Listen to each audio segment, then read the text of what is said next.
ശബരിമല സ്വർണ്ണക്കൊള്ളയ്ക്കെതിരായി UDFന്റെ തിരുവനന്തപുരം മേഖലാ ജാഥ കോൺഗ്രസ് നേതാവ് രമേശ് ചെന്നിത്തല ഉദ്ഘാടനം ചെയ്തു.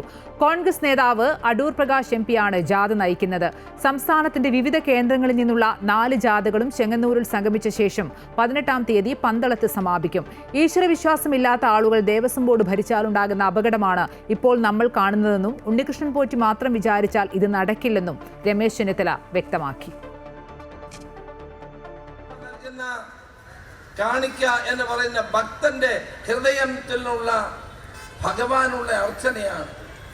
ആ കാണിക്കയായിരുന്ന പണം പോലും അടിച്ചു മാറ്റാൻ മടിയില്ലാത്തൊരു കൂട്ടരാണെന്ന് ദേവസ്വം ബോർഡുകൾ ഭരിച്ചു. ഒരു ഉണ്ണികൃഷ്ണൻ പോറ്റി മാത്രം വിചാരിച്ചാൽ ഇതെല്ലാം അടിച്ചു മാറ്റാൻ കഴിയുമോ? ഉണ്ണികൃഷ്ണൻ പോറ്റി മാത്രം വിചാരിച്ചാൽ ഈ സ്വത്തുക്കളൊന്നും അവിടെ നിന്ന് കൊണ്ടുപോകാൻ കഴിയില്ല. പോറ്റി 1-ാം പ്രതിയാണെന്ന്